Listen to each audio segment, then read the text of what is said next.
What's up, you boys in Oklahoma, specifically Chickasaw? I have no idea. I'm in Oklahoma though, and I'm getting a nice practice round out here for the B tier tournament this weekend. I'm gonna do something different. One, I'll rate the course out of 10. I'm also getting a U-disc rating, so that'll all be at the end. But because I'm playing a tournament, I'm gonna have my practice round score and my tournament score at the bottom, so that way you guys can kind of keep up with that, and then at the end I'll kind of talk about how the round went. It looks like I'm gonna have to use U-disc because no T signs, no nothing. So hole one, 390 feet, going 2 off the top, of course. Wind in Oklahoma, there's wind. So I'm assuming the road's playing OB, so I'm just gonna do a big hyzer out over the road, get to come back in by the basket. Keys in the pocket, that's why I shanked the shot. Looks like we're going with the first one. Second shot had the distance. I was just crazy OB. This one was pretty short. I'm looking at, I don't know, 60 feet or so. Starting off with a par. I'm not trying to be that guy early, but this course does not look that impressive. It's just flat, everything. I see a couple trees over there, but other than that, I hope this isn't the course where it's just wide open hyzers. This one's 350, I think, downhill. Gonna go with my more overstable PD and just kind of do a spike hyzer on top of the basket. Looks good. Sweet. Almost broke my ankle. Straight headwind putt. So I have a feeling I'm gonna have a lot of these this weekend. Huh, now we got a tailwind putt. I actually hope I have a lot of these. I feel a lot better in the tailwind. It's not the most confident feeling in the world. I did just drive 2 hours and I hopped out and played, so I should probably get just a couple of practice putts in. All right, I think we're good. Alrighty, next shot, downhill 306. I feel like it's gonna be just a big hyzer fest this weekend. The only real issue I see is just gonna be the wind. I mean, it says 306, but it does not seem that far. I'm gonna go A2. We have the tail to our back, so again, just a nice spike hyzer out wide. Okay, well, I didn't leave it short. Fun fact, Carrie Underwood, the country singer, she came from this place. Not this course, but just this little town that we're in. But that was cool. They have big signs posted everywhere. Okay, 25 footer. Let's get this one. One more for good measure. A little low, but I'll count it. Bro, it's hot. I don't know why I keep wearing hoodies. Well, we have our first tee sign of the day. It's crazy because the tee pad's facing this way, but the basket is way over there. Tee sign also says 192. U-disc is saying 277, and I think it's the 277 one. Only danger, looks like there's a ditch and a road long. So I'm going A2. I know I can get a full rip on this disc and not have to worry about going OB long. Go in. Oh my gosh, I went OB long. I'm in the freaking casino parking lot. Low key, it might be 190. No, 277, I'm just jacked, I guess. And I put that on a pretty steep hyzer too. Thought I didn't throw when there was any traffic. Don't mind me, just chilling out here in the turning lane. That could have been a little bad. Now I've got basically the same putt I just had. A little bit of a right to left wind. It's never a good sign when your putters are a little off during the practice round. All right, noted. Take a little bit off the A2. Next shot, straight in front of us, 200 feet. Somebody's backyard is OB. I'm liking the backhands. I want the forehands to start warming up though, so going with my most overstable A2. We're in the circle. That wasn't a good shot. It's gonna be easier said than done, but if it's gonna be windy out here, I need to be cautious of where I put the disc. I keep leaving myself with these headwind putts. On a shot like this, when we're throwing into a headwind, I need to make sure my mistake is going long. That way I have a tailwind putt instead of leaving myself all these little funky headwind putts. We're gonna figure out this putt, guys, don't worry. Maybe not. All right, so this hole's kind of goofy. It's 344 feet. Basket's right in there through the trees. You've got this Mando left around the fence, and it's a par 4. I think the idea is you actually go way out past the basket so that you're past all the trees and then just pitch back up. This is a funky little hole. I'm gonna go prototype DD3 and just kind of hit this out there. Don't even bring that Mando into play. Just kind of punch something out way past those trees, take the easy birdie and move on. There we go. Just like that, and then we have like a standstill approach, maybe 100 feet to the basket. The corner Mando, if you miss it, here's your drop zone. You can see the basket through the trees. So if you want to take your chance, you could try to do like a spike hyzer into the woods. And in hindsight, it's not a bad idea because you either somehow make it through everything or you just kind of land in here and then you've got a little pitch up to the basket. My idea's not bad either, just taking the trees out of play, going long. This is actually a jump putt. This hole's weird. This course is weird, actually. Uphill, tailwind. So that works. Looking at probably 50 feet or so. That one came out clean. I'm just a little off. I'm not sure what's happening. I also think I'm just kind of overthinking the putt. All right, another par 4. This one's a little bit longer, 515 feet. Looks like it's sitting right there at the edge of that fence, so must be playing out of bounds. We do kind of have a decent wind for this hole. It's a little left to right. I'm going with my more stable flying DD3. Just gonna kind of put it on some hyzer, see if I can get the whole turn the whole way. It did just that. Take that tree out of play, get past it. Sweet, that'll be a nice little pitch up. Probably 80 feet out. I think OB is probably like 30 feet past the basket. I don't like the fact that there's not that much score separation out here. It's just kind of like a little birdie fest, I guess. So, I mean, that kind of does put pressure on you, but there doesn't seem to be that many difficult holes out here. Trying to give it a healthy bid. Now it's pretty calm out here, so if it was very windy, that would make the course a lot more difficult, but I feel like you can't really rely on a windy day to make the course difficult. I've got hole 7B right in my way. There's no shot this is a tee pad. Anyways, birdie. Another par 4, 857 feet, so this one feels like an actual par 4, and we got some trees in the way now, so we're getting a little crazy now. Now we have a right to left wind, so prototype DD3. Just gonna hit this really hard and flat. If it starts to turn, I know this disc will end up fighting out of it. Good max distance shot. That'll put me out to the right.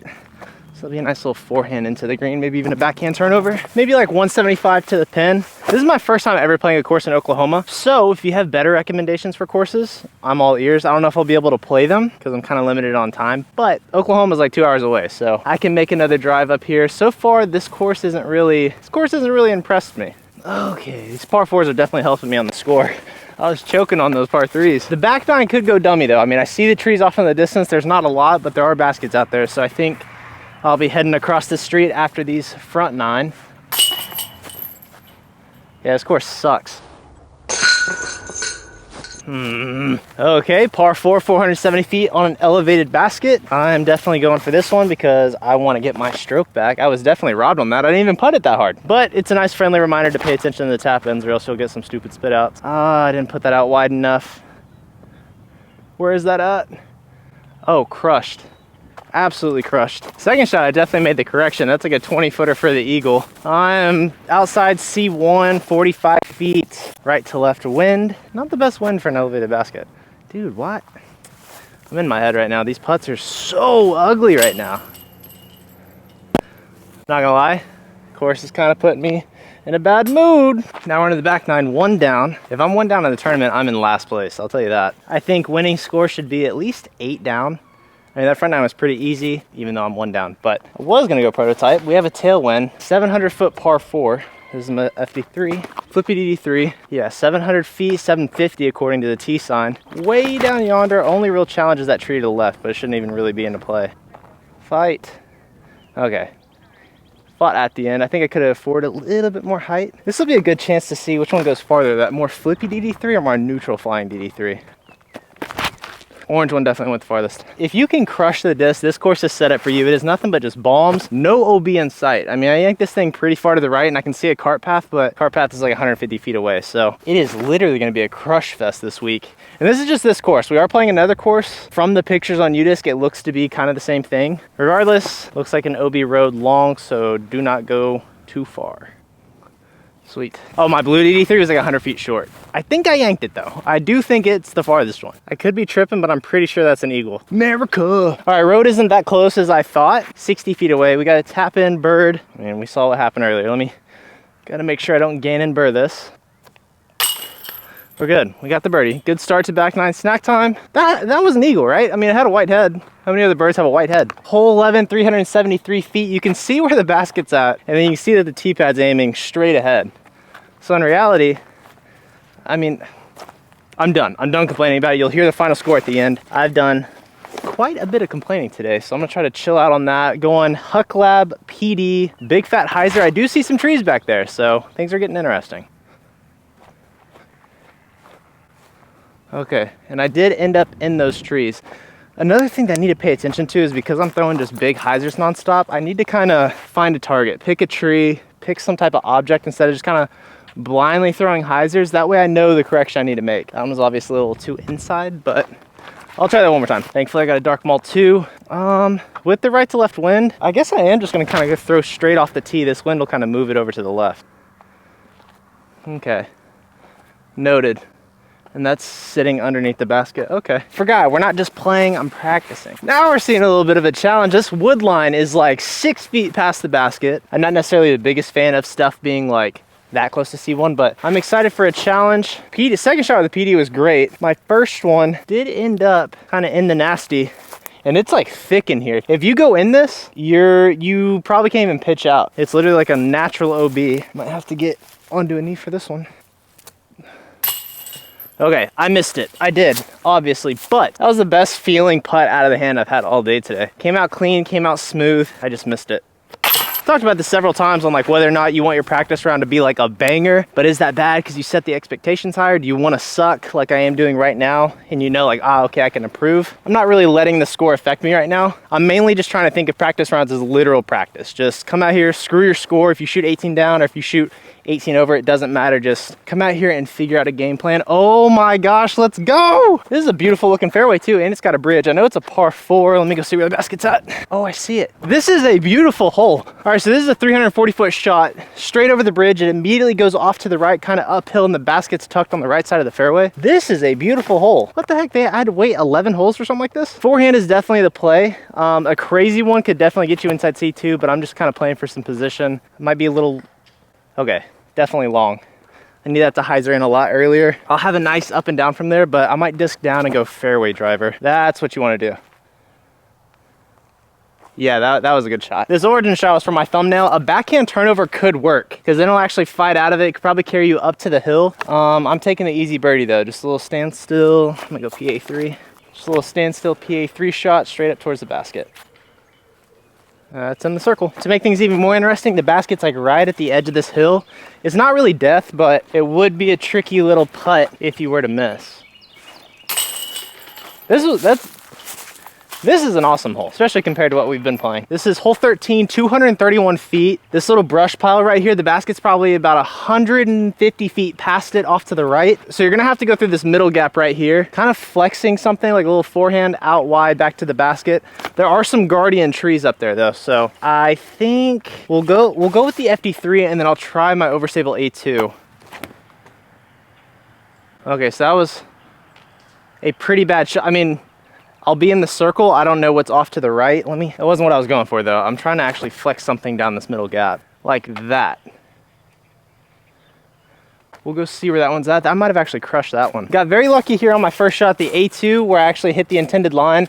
I've got like a 15-footer past the basket. I like that the holes are getting a little bit more difficult. I don't think there's still that much stroke separation because there's no OB out here, but at least the holes are getting a little bit more tricky. You hit first available, scrambling is going to be pretty interesting. There we go. That one felt good. Let me do one more. Uno mas. There we go. It's a nice little confidence booster right there. And then there's the A2. So just a nice little tap in, but you can see there's kind of some guardian trees throughout the fairway. And then that's that bush that I went over on the FD3. First help I've seen all day. That always makes a course a little bit nicer. I've been having to go through U-disc, but because of how open everything is, it's not really too hard to find the next tee. So there's the basket. Here's the tee pad. It's 130 feet. There's really no reason to screw this up. Taking my overstable A2 and just tossing it up there. On the pole. You can see where the alternate pin's at. It's probably 200 feet farther, making this like a 300-foot hole. That would be the more kind of impressive shot other than this little dinker 130-foot hole. Ugh. I'll take the birdie though. All right, about 450 feet uphill, straight up into a headwind. You can barely see the basket kind of peeking up over the hill. My apologies about the train in the back, but I'm going with my more neutral flying DD3, seeing if we can get up and over that hill. That was a lot of turn. It is kind of up and over this hill, so maybe that kind of flex back. You definitely didn't have the distance. If you do end up going long, OB is about 30 feet. Downhill, right at Circle 2's edge. I'm getting way too nose up. Nose was still high. Circle 2, Circle 2, Circle 2. I don't remember which one of these were my first ones, so we'll just practice from both. That had to have been my second one, right? This is the one that counts. Hole 16, 250 feet, playing over this little pond. Definitely going with the A2. Not much wind right now, so just kind of a big spike hyzer on top of the basket. That was my good A2. Oh, I hope I can get that A2 back or I'm screwed. Bro, there's no shot. This water's like green. Oh my gosh, that's gonna screw so much up. Yep, there's no way I'm leaving my baby behind, so we're just gonna have to jump in. Hopefully I can reach. It's like quicksand. Did you happen to shoot the distance on this one? No, I didn't. I should have. Yeah, It's not a lot more than what it says on the sign. Yeah, it's calling 250. Yeah. I'm not buying it. I hope there's nothing sharp in here. This is where I do most of my heroin and just throw the needles in. Yeah? I'm clean though.